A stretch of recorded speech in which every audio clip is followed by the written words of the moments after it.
আসসালামু আলাইকুম। New commerce coaching এর পক্ষ থেকে আমি নাজমুল হাসান শরীফ সবাইকে জানাই আন্তরিক শুভেচ্ছা ও অভিনন্দন। প্রিয় শিক্ষার্থীরা, কেমন আছো তোমরা? আশা করি আল্লাহর রহমতে অনেক ভালো আছো। আমিও তোমাদের দোয়ায় আল্লাহর রহমতে অনেক ভালো আছি। প্রিয় শিক্ষার্থীরা, নিউ কমার্স কোচিং এর ধারাবাহিক প্রক্রিয়ার আজকের আলোচনার বিষয় হচ্ছে এসএসসি 25 হিসাব বিজ্ঞান দশম অধ্যায়টির নাম কি? আর্থিক বিবরণী। তো আজকে আমি এই আর্থিক বিবরণীর একটা পার্ট মানে আর্থিক অবস্থার বিবরণী ওইটা নিয়ে আলোচনা করব। তো আর্থিক অবস্থার বিবরণী কিন্তু এই আর্থিক বিবরণীর একটি অংশ। আমার কথাগুলো তোমরা শুনতে পাচ্ছ কিনা সেটা আমাকে একটু জানাবা। আমার কথাগুলো তোমরা শুনতে পাচ্ছ কিনা সেটা আমাকে একটু জানাবা দ্রুত। কেমন? আমার কথাগুলো কি তোমরা সবাই শুনতে পাচ্ছ সেটা আমাকে একটু জানাবা।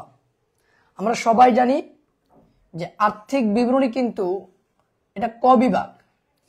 এই বিভাগ থেকে দুইটা প্রশ্ন আসবে, আমাদেরকে দুইটা প্রশ্নেরই উত্তর দিতে হবে। তো আমি যদি দুইটা প্রশ্নের উত্তর দেই, এর বাইরে কোনো আর প্রশ্ন থাকবে না যে আমি এই জায়গায় বাছাই করতে পারবো। দুইটা থাকবে, দুইটারে দিতে হবে। আর যদি না দেই তাহলে কি হবে? যদি না দেই তাহলে আমি এই হিসাব বিজ্ঞানে A+টা মিস হবে আমার। এবং আজকে আমরা যেটা আলোচনা করব সেটা হচ্ছে আর্থিক অবস্থার বিবরণী। কেমন?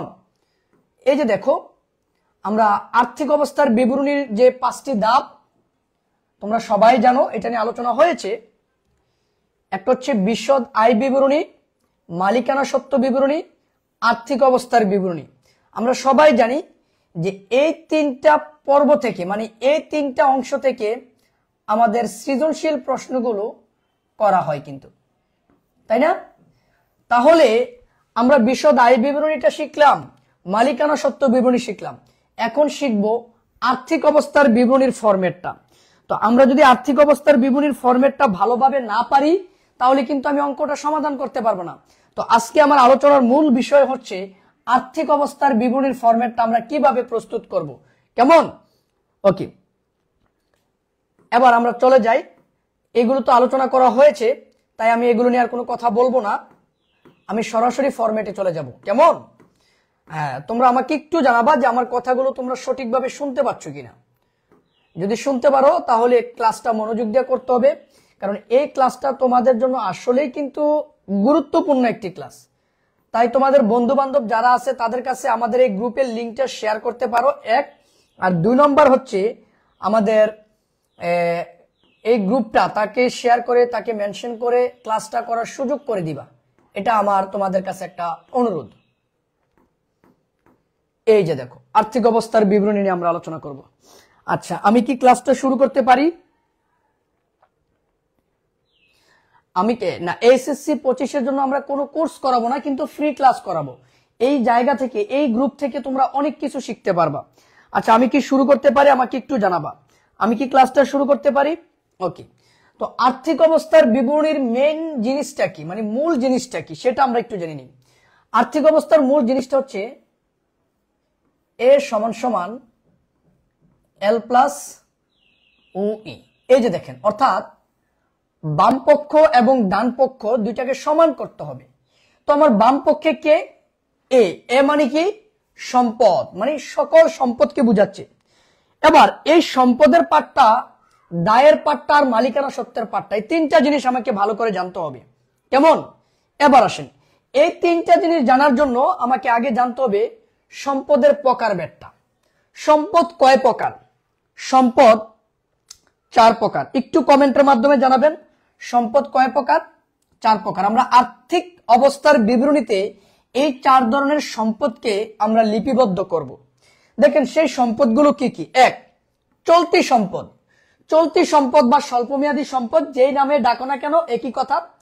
চলতি সম্পদ হচ্ছে যেই সম্পদ থেকে আমরা 1 বছরের বেশি সুবিধা ভোগ করতে পারবো না, এটাকে চলতি সম্পদ বলে বা স্বল্পমেয়াদী সম্পদ বলে। 2, দীর্ঘমেয়াদী সম্পদ। এই জায়গায় একটু টাইপিং মিস্টেক হয়েছে, এটা হবে দীর্ঘমেয়াদী সম্পদ। কি সম্পদ? দীর্ঘমেয়াদী সম্পদ। তারপরে হচ্ছে স্থায়ী সম্পদ, তারপরে হচ্ছে অলিক সম্পদ। তাহলে সম্পদ কয় প্রকার একটু কমেন্টের মাধ্যমে জানাবেন। সম্পদ কয় প্রকার? 4 প্রকার। চলতি সম্পদ, দীর্ঘমেয়াদী সম্পদ, স্থায়ী সম্পদ, অলিক সম্পদ। এবার আসেন, তার আগে আমি আপনাদেরকে কিছু জিনিস বুঝাবো, যে জিনিসগুলো আমাদের কাজে লাগবে, একটু খেয়াল করবেন। এই যে দেখেন, এই পয় রফলাটা দিয়ে হিসাব বিজ্ঞানে 4 ধরনের শব্দ তৈরি হয়। কয় ধরনের শব্দ? 4 ধরনের। এই পয় রফলাটা দিয়ে হিসাব বিজ্ঞানে কয় ধরনের শব্দ তৈরি হয়? 4 ধরনের। দেখেন, কেন এগুলো করাচ্ছি? আপনাদের বোঝানোর জন্য। যেমন প্রাপ্য, এই প্রাপ্য জিনিসটা আসলে কি? এই যে দেখেন, প্রাপ্য মানে পাবো, এখনো আমি পাই নাই। প্রাপ্য মানে পাবো, মানে এখনো আমি পাই নাই। প্রাপ্য মানে পাবো। তারপরে দেখেন, পয় রফলা দিয়ে আরেকটা শব্দ প্রাপ্তি।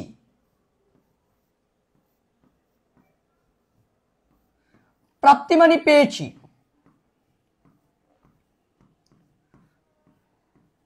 প্রাপ্তি মানে পেয়েছি। তারপরে প্রদত্ত, প্রদত্ত মানে দিয়েছি। এই যে দেখো, প্রাপ্য মানে পাবো, প্রাপ্তি মানে পেয়েছি, তারপরে প্রদত্ত মানে দিয়েছি। আরেকটা প্রদেয়, প্রদেয় মানে দিব। এই জায়গায় যে 4টা হিসাব আমরা দেখতে পাচ্ছি, এই 4টা জিনিসের মধ্যে 2টা হচ্ছে, একটা হচ্ছে চলতি সম্পদ, আরেকটা হচ্ছে চলতি দায়। এখন এই যে দেখো, প্রাপ্য মানে পাবো, এখনো পাই নাই, অর্থাৎ যতক্ষণ পর্যন্ত আমি না পাবো ততক্ষণ পর্যন্ত এটা আমার কাছে সম্পদ। তবে এটা কোন ধরনের সম্পদ জানো? এটা কিন্তু চলতি সম্পদ। তার মানে এই জায়গা থেকে তুমি একটা জিনিস স্পষ্ট ক্লিয়ারলি বুঝে নাও, যে এই প্রাপ্য কথাটা, এই যে এই প্রাপ্য কথাটা যার সঙ্গে জড়িত থাকবে এটা আমার জন্য চলতি সম্পদ হবে। আর প্রাপ্তি মানে পেয়েছি, এটা আমার জন্য আয়। প্রাপ্তি মানে পেয়েছি, এটা আমার জন্য আয়। প্রাপ্তি লেখাটা দেখলি, এই প্রাপ্তি লেখাটা যদি কারোর সঙ্গে তুমি দেখো, তাহলে এটাকে আয় হিসাবে ধরে নিবা। তারপরে প্রদত্ত, প্রদত্ত মানে ব্যয়।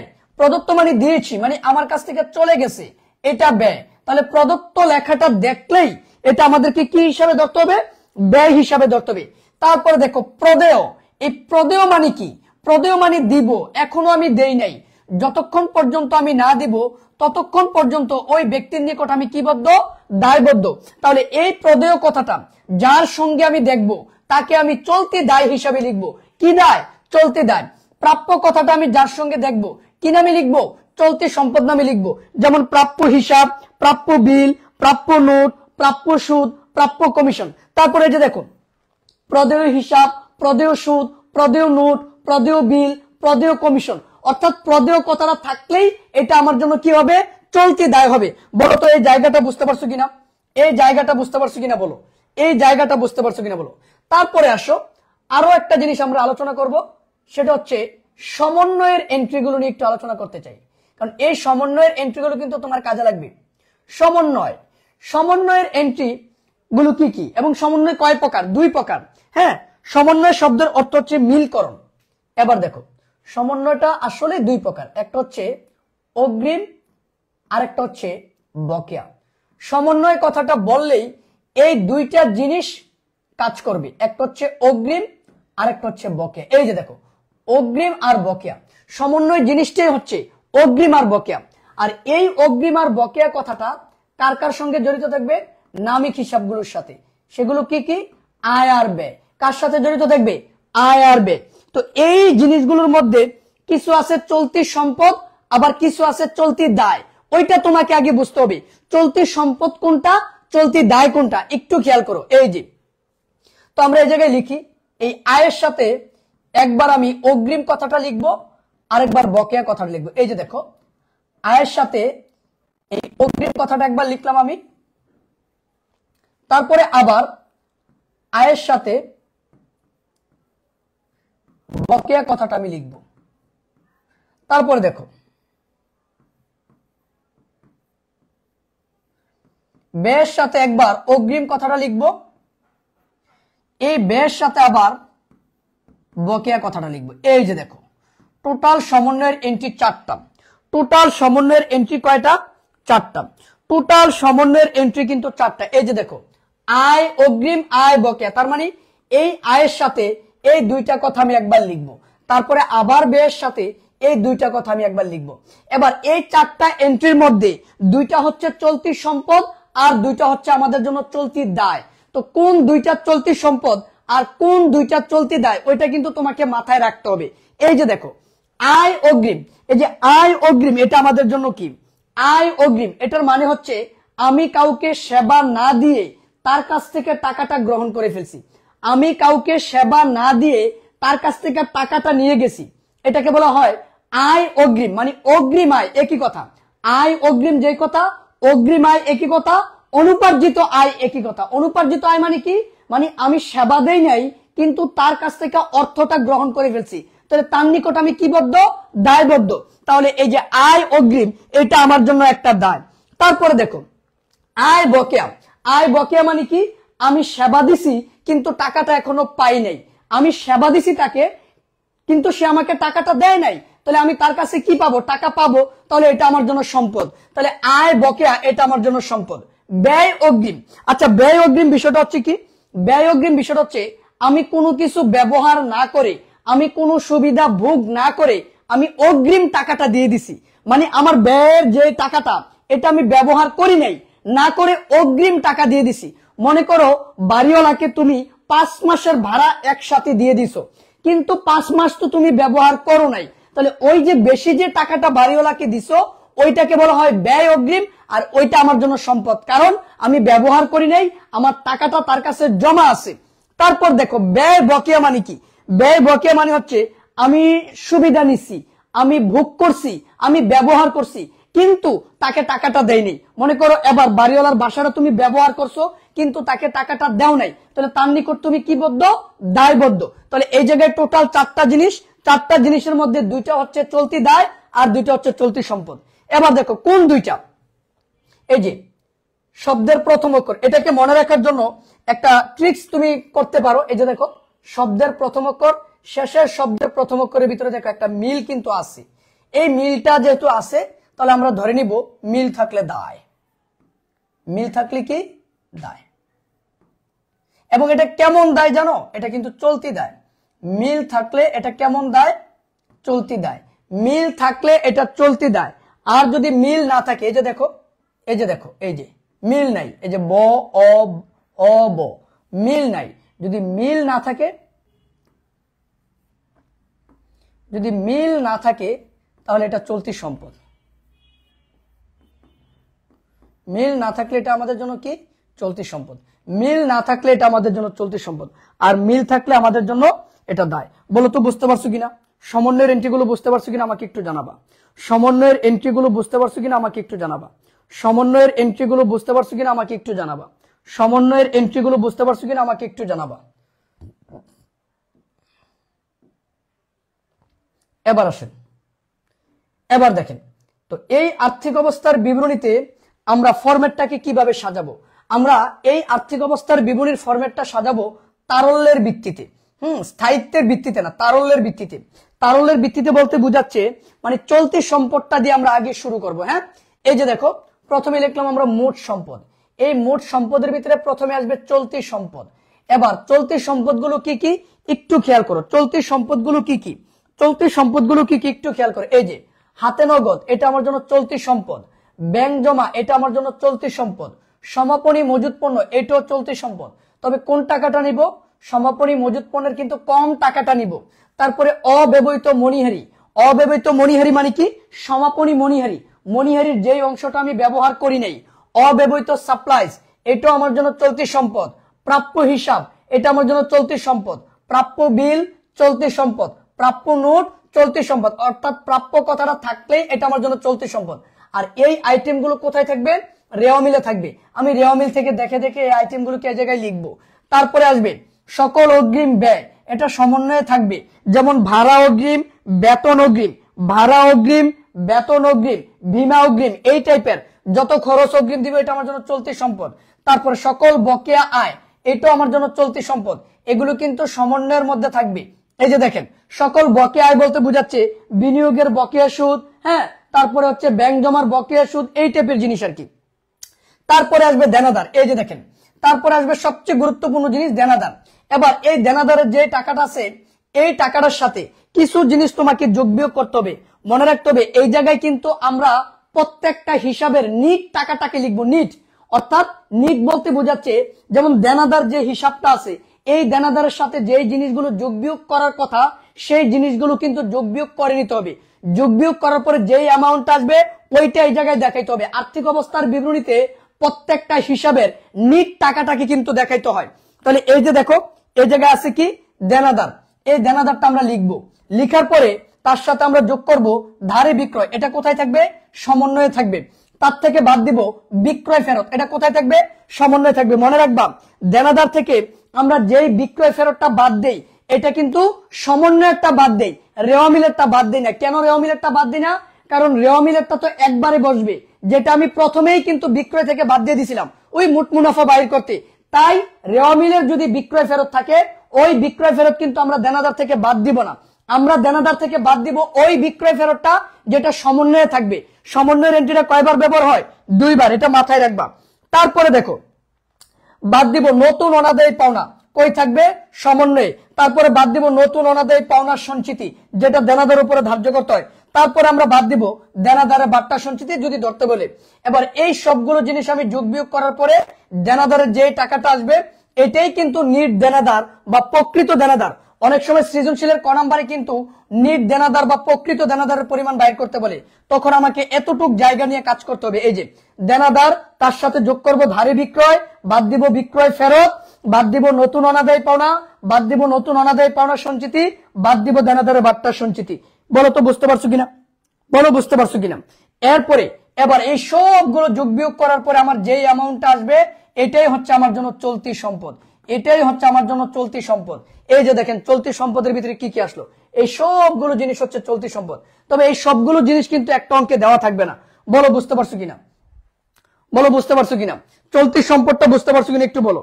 যারা ক্লাসে আসো একটু কথা বলিও, তোমাদের উপস্থিতি খুবই কম, খুবই কম, খুবই কম।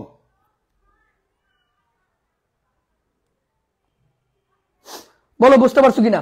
বলো বুঝতে পারছো কিনা? চলতি সম্পদটা এই যে দেখো, চলতি সম্পদের ভিতরে কি কি আসছে? হাতে নগদ, ব্যাংক জমা, সমাপনী মজুদ পণ্য, অব্যবহৃত মনিহারি, অব্যবহৃত সাপ্লাইস, প্রাপ্য হিসাব। দেনাদারের আরেকটা নাম আর কি? প্রাপ্য হিসাব, প্রাপ্য বিল, প্রাপ্য নোট। তারপরে সকল অগ্রিম ব্যয়, সকল বকেয়া আয়, দেনাদার, তার সাথে আমার যে জিনিসগুলো যোগ বিয়োগ করতে হবে, সেই জিনিসগুলো আমরা যোগ বিয়োগ করে নিব। কেমন? বলেন চলতি হিসাব, চলতি সম্পদটা বুঝতে পারছেন কিনা? চলতি সম্পদ বুঝতে পারছেন কিনা আমাকে একটু জানাবেন। চলতি সম্পদ বুঝতে পারছেন কিনা আমাকে একটু জানাবেন।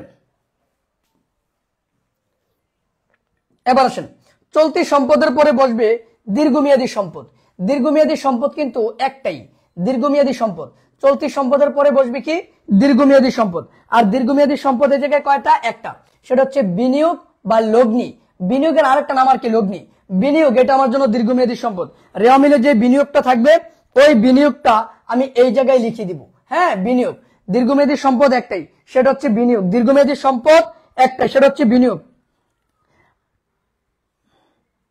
আবার বুঝান, একজনে লিখছেন আবার বুঝান। হ্যাঁ, আচ্ছা, আবার কোন জায়গাটা বুঝাবো সেটা আপনাকে একটু কমেন্ট করে জানাতে হবে। আবার বুঝান বলতে কি একদম আমি প্রথম থেকে বুঝাবো? যদি বলেন যে প্রথম থেকে বুঝাইতে, তাহলে আমি বলবো আপনি পুনরায় রেকর্ড ক্লাসটা দেখে নেবেন, ঠিক আছে? ফ্রিতে কোনো কিছু দিতে নেই। ফ্রিতে দিলে এটার মূল্যায়ন তোমরা করতে পারো না।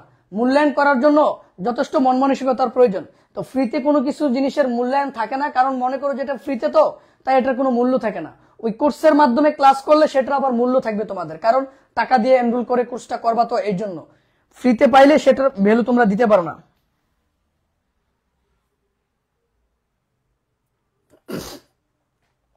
এবার দেখেন, তারপরে আসবে স্থায়ী সম্পদ। তারপরে আসবে কি? স্থায়ী সম্পদগুলো আসবে। তারপরে আসবে স্থায়ী সম্পদ। দেখেন, স্থায়ী সম্পদ বলতে বোঝাচ্ছে যত প্রকার স্থায়ী সম্পদ আছে, ওই স্থায়ী সম্পদগুলো আমরা লিখবো। লিখার পর তার থেকে পুঞ্জীবিত অবস্থাটা বাদ দিব। পুঞ্জীবিত অবস্থায় মাঝে মধ্যে রেওয়া মিলও দেওয়া থাকতে পারে। তারপরে আমরা যে সমন্বয় অবস্থাটা ধরবো, ওই রেওয়া মিলেরটা আর সমন্বয়টা দুইটা যোগ করে তারপরে এটা বাদ দিয়ে তারপরে লিখবো। এবার স্থায়ী সম্পদগুলো কি কি বলেন তো? স্থায়ী সম্পদগুলো হচ্ছে যন্ত্রপাতি, আসবাবপত্র, দেনাদার, দালান কোঠা, ভূমি, এই জিনিসগুলো যত প্রকার স্থায়ী সম্পদ থাকবে, যন্ত্রপাতি, আসবাবপত্র, মোটর গাড়ি, ভ্যান গাড়ি, অফিস সরঞ্জাম, সেবা সরঞ্জাম, হ্যাঁ, তারপরে এই রিলেটেড যত স্থায়ী সম্পদ থাকবে সবগুলো স্থায়ী সম্পদ আমরা লিখবো। লিখার পর তার থেকে বাদ দিব কি? পুঞ্জীভূত অবচয়। কি বাদ দিব? পুঞ্জীভূত অবচয়। পুঞ্জীভূত অবচয় যদি রেওয়া মিলে দেওয়া থাকে সেটাও নিব, আর আমরা সমন্বয়ে যদি সম্পদের উপরে অবচয় ধরতে বলে ওই অবচয়টাও আর্থিক অবস্থার বিবরণীতে সম্পদ থেকে বাদ দিয়ে লিখতে হবে।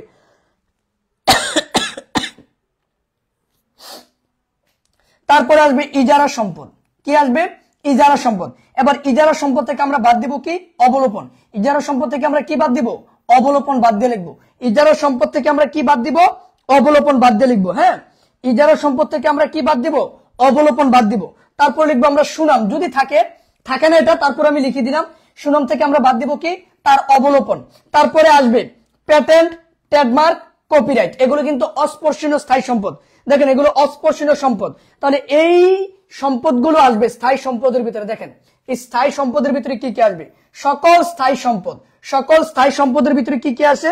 আসবাবপত্র আছে, যন্ত্রপাতি আছে, দালান কোঠা আছে, মোটর গাড়ি আছে, ভ্যান গাড়ি, অফিস সরঞ্জাম, সেবা সরঞ্জাম, ভূমি, এই টাইপের যে জিনিসগুলো আছে সেগুলো তোমরা লিখবা। আর তার থেকে অবশ্যই বাদ দিবা। কেমন? অবশ্যই বাদ দিয়ে লিখবা। তারপরে ইজারা সম্পদ, এটা তো অনেক অঙ্কেই থাকে। ইজারা সম্পদ, তার থেকে বাদ দিব কি? অবলোপন। যদি ইজারা সম্পদের উপরে অবলোপন ধরতে বলে সেটা আমরা আর্থিক অবস্থার বিবরণীতে বাদ দিয়ে লিখবো। কেমন? তারপরে আসবে সুনাম। সুনাম, তার থেকে বাদ দিব অবলোপন, যদিও এটা তোমাদের থাকবে না। তারপরে আসো patent, trademark, copyright. Patent, trademark, copyright, এই জিনিসগুলো হচ্ছে স্থায়ী সম্পদ। তাহলে আমরা টোটাল 3টা সম্পদ বাইর করলাম। কেমন?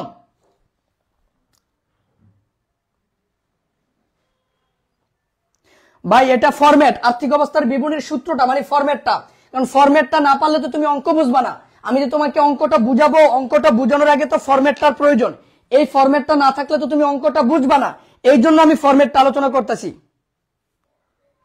অবলোপন মানে হচ্ছে ইজারা সম্পদের যতটুকু অংশ তুমি ব্যবহার করবা ওইটাকে বুঝাচ্ছে।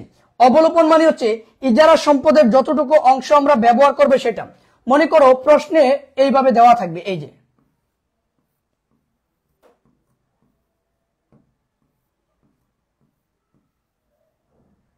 প্রশ্নে আছে ইজারা সম্পদ, ব্র্যাকেট দিয়া এই জায়গায় লেখা আছে 10 বছর,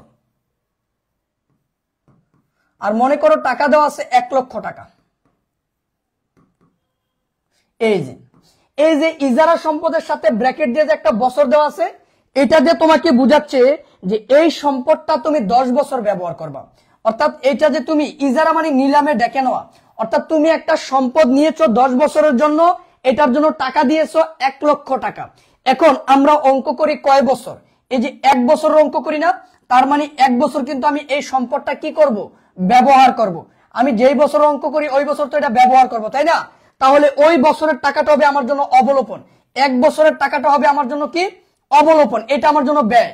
অবলোপনটা হচ্ছে আমার জন্য কি? ব্যয়। কত টাকা? তাহলে এই 1 লক্ষ টাকাকে ব্র্যাকেটে যে বছরটা আছে ওই বছরটা দ্বারা তুমি ভাগ দাও, তাহলে প্রত্যেক ভাগে কত করে পড়বে? 10,000 টাকা করে পড়বে। এই যে 10,000 টাকা, এটা হচ্ছে ইজারা সম্পত্তির অবলোপন। এই অবলোপনটা হচ্ছে তোমাকে আর্থিক অবস্থার বিবরণীতে ইজারা সম্পদ থেকে বাদ দিয়ে দেখাইতে হবে। 1 বছর ব্যবহার করে ফেললে তারপরে তার আমি বলতে পারবো না যে আমার 10 বছর আছে, তখন 1 বাদ দেওয়ার পরে যেটা থাকবে সেটা আমার সম্পদ হিসেবে দেখাইতে হবে। 9 বছর থাকবে। বলো তো বুঝতে পারছো কিনা? বলো তো বুঝতে পারছো কিনা? বলো তো বুঝতে পারছো কিনা? অর্থাৎ ইজারা সম্পদের সাথে ব্র্যাকেটে যদি বছর দেওয়া থাকে তাহলে তোমাকে ধরে নিতে হবে এটার উপরে অবলোপন ধরতে হবে। কি ধরতে হবে? অবলোপন ধরতে হবে। আর এই অবলোপনটা আমাদের ব্যয়, এটা একবার বিশদ আয় বিবরণীতে দেখাইতে হবে, আবার আর্থিক অবস্থার বিবরণীতে ইজারা সম্পদ থেকে বাদ দিয়ে লিখতে হবে।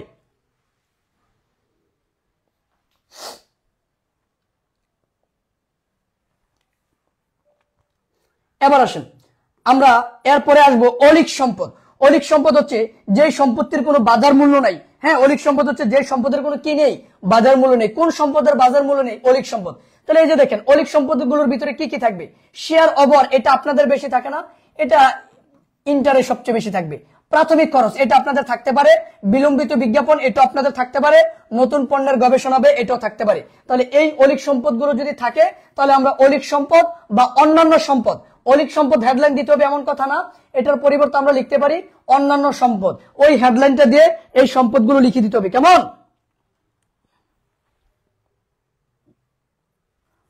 এবার আমরা সম্পদের যে 4টা পার্ট, সেই 4টা পার্ট কিন্তু আলোচনা করলাম। 1 নম্বর হচ্ছে কি চলতি সম্পদ, 2 নম্বর দীর্ঘমেয়াদী সম্পদ, 3 নম্বর স্থায়ী সম্পদ, 4 নম্বর অলিক সম্পদ। এবার আমরা আলোচনা করব দায়। দায়ের 5টা। দায়ের ভিতরে 2 ধরনের দায় আসবে, একটা হচ্ছে চলতি দায় আর একটা হচ্ছে দীর্ঘমেয়াদী দায়। দায়ের ভিতরে কয় ধরনের দায় আসবে? 2 ধরনের দায় আসবে, একটা হচ্ছে চলতি দায় আর একটা হচ্ছে দীর্ঘমেয়াদী দায়। এই যে দেখেন, প্রথমে আমরা মোট দায় নিয়ে কাজ করব। এই যে দেখো মোট দায়, এই মোট দায়ের ভিতরে আমাদের প্রথমে আসবে চলতি দায়। চলতি দায় কি? চলতি দায় হচ্ছে যেই দায়টা আমাকে 1 বছরের মধ্যে পরিশোধ করে দিতে হবে, এটাকে চলতি দায় বলে বা স্বল্পমেয়াদী দায় বলে। যেই দায়টা আমি 1 বছরের মধ্যে পরিশোধ করতে হবে, যে দায়টা আমাকে 1 বছরের ভিতরে পরিশোধ করতে হবে, ওই দায়টাকে চলতি দায় বা স্বল্পমেয়াদী দায় বলে। এবার দেখেন এই চলতি দায়ের ভিতরে কি কি আসবে? পাওনাদার। যদি সমন্বয়ে কখনো ধারে ক্রয় থাকে তখন সেটা পাওনাদারের সাথে যোগ করতে হবে। কেন যোগ করতে হবে? কারণ ধারে ক্রয় করলে পাওনাদারের পরিমাণ কিন্তু বাড়ে।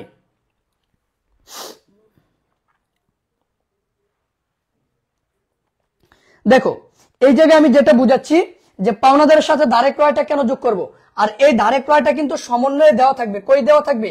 সমন্বয়ে দেওয়া থাকবে। আচ্ছা সমন্বয় কেন? সমন্বয়ে দেওয়া থাকলে আমাকে 2 জায়গায় নিয়ে কাজ করতে হয়। যেমন ধারে ক্রয় একবার ক্রয়ের সাথে তুমি যোগ করছিলা, আরেকবার পাওনাদারের সাথে যোগ করতে হবে। কেন যোগ করবা? তুমি এটা জাবেদা করো না, জাবেদা করলে তো বুঝতে পারো। এই যে ধারে ক্রয়ের জাবেদা কি? ধারে ক্রয়ের জাবেদা হচ্ছে ক্রয় ডেবিট আর পাওনাদার ক্রেডিট। ক্রয় ডেবিট আর পাওনাদার ক্রেডিট। এই যে দেখো, তার মানে ধারে ক্রয় করলে পাওনাদারের পরিমাণ বৃদ্ধি পায়, মানে দায়ের পরিমাণ বাড়ে, রাইট? এই জন্য আমরা পাওনাদারের সাথে ধারে ক্রয়টা কি করব? যোগ করব, যদি সমন্বয়ে থাকে। আর যদি না থাকে তাহলে আমরা যোগটা করবো কই থেকে? তখন তো আর আমাদের যোগ করার কোনো প্রয়োজন নেই। তারপরে আসবে অনুপার্জিত আয়। অনুপার্জিত আয় মানে কি? একটু আগে বলছিলাম, অনুপার্জিত আয় মানে হচ্ছে সেবা না দিয়ে আমি টাকাটা নিয়ে গেছি, যেটাকে বলা হয় অগ্রিম আয়। তার মানে অনুপার্জিত আয় যেই কথা, অগ্রিম আয় একই কথা। তারপরে আসবে ব্যাংক জমা অতিরিক্ত। কি আসবে? ব্যাংক জমা অতিরিক্ত। তারপরে আসবে প্রদেয় হিসাব, প্রদেয় বিল, প্রদেয় নোট। তারপর আসবে আয়কর সঞ্চিতি, প্রস্তাবিত লভ্যাংশ, যদিও এগুলো তোমাদের থাকবে না, হ্যাঁ, তারপরে লিখে দিলাম। এগুলো সব রেওয়া মিলে থাকবে, এগুলো চলতি দায় হিসাবে বসবে। তারপরে আসবে সকল বকেয়া ব্যয়, এটা সমন্বয় থাকবে। সকল বকেয়া ব্যয়ের ভিতরে কি কি আসবে? বেতন বকেয়া, ভাড়া বকেয়া, এই জিনিসগুলো আর কি। তারপরে সকল অগ্রিম আয়, যত ধরনের আয় তুমি অগ্রিম গ্রহণ করবা সেটা আসবে। এবার এই সবগুলো যোগ করলে, এই যে এই সবগুলো যোগ করলে যেটা আসবে এটাই হচ্ছে আমাদের জন্য চলতি দায়। এই যে এটা চলতি দায়, এই যে চলতি দায়ের ভিতরে এই জিনিসগুলো আসবে। অনেক সময় আমাদেরকে আর্থিক অবস্থার বিবরণীতে শুধু চলতি সম্পদ আর শুধু চলতি দায় বাই করতে বলতে পারে। চলতি দায়ের পরে আসবে কি? দীর্ঘমেয়াদী দায়। দেখো চলতি দায়ের পরে আসবে কি? দীর্ঘমেয়াদী দায়। দীর্ঘমেয়াদী দায় একটাই, সেটা হচ্ছে ঋণ অথবা ঋণপত্র। ঋণ অথবা ঋণপত্র বা বন্ধকি ঋণ বা ব্যাংক ঋণ, এগুলো হচ্ছে আমাদের জন্য দীর্ঘমেয়াদী দায় একটাই। এই দীর্ঘমেয়াদী দায়টা আমরা এই জায়গায় লিখে দিব। তারপরে বসবে মালিকানা সত্ত্বের সমাপনী জের। এটার মানে হচ্ছে ওই যে আমরা মালিকানা সত্ত্বটা বাহির করব, ওই মালিকানা সত্ত্বের টাকাটা আমরা এই জায়গায় লিখে দিব। তারপর আমরা এটা যোগ করে রেজাল্টটা নামাই দিব। তখন কি হবে জানো? তখন আমাদের সম্পদের টাকার সমান দায় এবং মালিকানা সত্ত্বের টাকা যদি মিলে যায় তাহলে বুঝবা যে অঙ্কটা সঠিক হয়েছে। এই হচ্ছে আর্থিক অবস্থার বিবরণীর ফরম্যাট। এখন আমাকে বলো যে আর্থিক অবস্থার বিবরণীর ফরম্যাটটা তোমরা বুঝতে পারছো কিনা?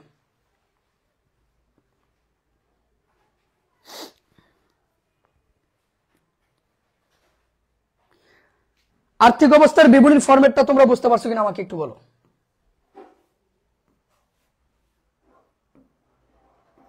এই যে দেখো মালিকানা সত্ত্ব বিবরণীর ফরম্যাট যদি কেউ না জেনে থাকো, এই যে দেখো মালিকানা সত্ত্ব বিবরণীর ফরম্যাট। মালিকানা সত্ত্ব বিবরণী বলতে বোঝাচ্ছে মালিকের সত্ত্বাধিকার বিবরণী বা ব্যবসার উপর মালিকের যে দায় সেটা।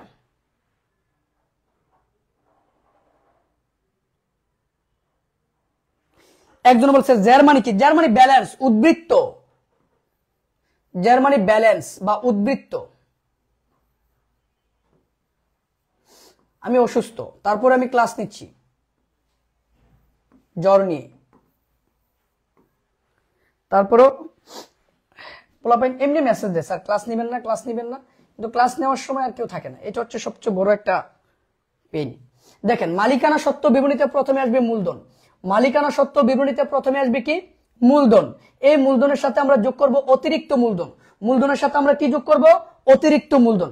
তারপরে আমরা যোগ করব মূলধনের সুদ। এই জায়গায় একটু মনে রাখবা, এই মূলধনের সুদটা কিন্তু রেওয়া মিলেরটা না, এই মূলধনের সুদ কিন্তু সমন্বয়েরটা। যদি মূলধনের সুদ রেওয়া মিলে থাকে, আবারও বলতেছি, যদি মূলধনের সুদ রেওয়া মিলে দেওয়া থাকে, তাহলে ওই মূলধনের সুদ কিন্তু আর্থিক অবস্থার বিবরণীতে আসবে না। আবারও বলতেছি, মালিকানা সত্ত্ব বিবরণীতে আসবে না। মূলধনের সুদ যদি রেওয়া মিলে দেওয়া থাকে, ওই মূলধনের সুদ, হ্যাঁ ভালোভাবে বুঝো, মূলধনের সুদ যদি রেওয়া মিলে দেওয়া থাকে, তাহলে ওই মূলধনের সুদ কিন্তু মালিকানা সত্ত্ব বিবরণীতে আসবে না, কারণ ওইটা ওই বিশদ আয় বিবরণীতে অন্যান্য ব্যয়ের ভিতরে বসে যাবে। কেমন? শুধুমাত্র মালিকানা সত্ত্ব বিবরণীতে যে মূলধনের সুদটা আসবে, এটা সমন্বয়ে বলা থাকতে হবে। কোথায় বলা থাকতে হবে? সমন্বয়। তারপরে আসবে নিট লাভ, ওই যে আমরা বিশদ আয় বিবরণী করে যে রেজাল্টটা পাবো সেটা নিট লাভ। আর যদি নিট ক্ষতি আসে তাহলে বিয়োগ করব। তারপরে বিয়োগ করব কি? উত্তোলন। তারপরে বাদ দেব কি? পণ্য উত্তোলন। বাদ দেব উত্তোলনের সুদ। আবার বলতেছি, এই উত্তোলনের সুদ কোথায় থাকতে হবে? সমন্বয়ে।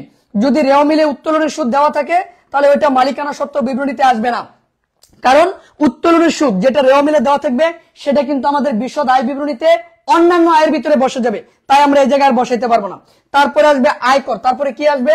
আয়কর। তারপরে আসবে জীবন বীমা। তারপরে আমরা যোগ করব সাধারণ সঞ্চিতি। এগুলো সব যোগ বিয়োগ করার পরে যে রেজাল্ট আসবে, এটাই হচ্ছে মালিকানা সত্ত্ব বিবরণীর ফরম্যাট। দেখো মালিকানা সত্ত্ব বিবরণীটা আমরা কিভাবে বাইর করব। মালিকানা সত্ত্ব বিবরণীটা আমরা কিভাবে বাইর করব, দেখো।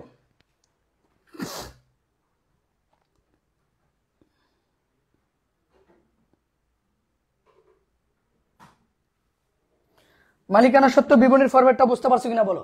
মালিকানা সত্ত্ব বিবরণীর ফরম্যাটটা বুঝতে পারছো কিনা বলো। মালিকানা সত্ত্ব বিবরণীর ফরম্যাটটা বুঝতে পারছো কিনা বলো।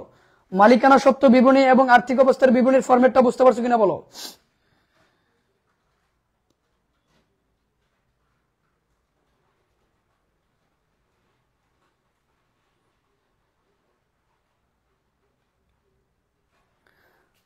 কারণ এই ফরম্যাট না পারলে কিন্তু অঙ্ক পারবা না, ঠিক আছে।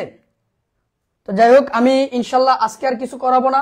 আমি পরবর্তী ক্লাসে এই অধ্যায়ের ম্যাথ করাবো, তারপর হচ্ছে আমি রেওয়া মিলের অধ্যায়টা করাবো। হ্যাঁ,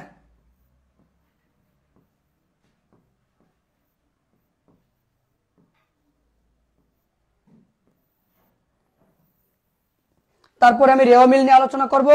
আর আগামীকাল আমি এই অধ্যায়ের কিছু ম্যাথ করাবো। হ্যাঁ, আগামীকাল এই অধ্যায়ের কিছু ম্যাথ আমি করাবো তোমাদেরকে।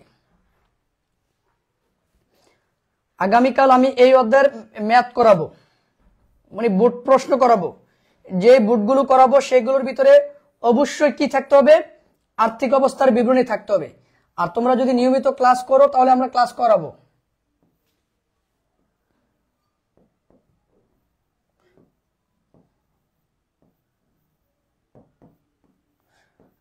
অবশ্যই আগামীকালের বোর্ডগুলোতে আমরা কি রাখবো?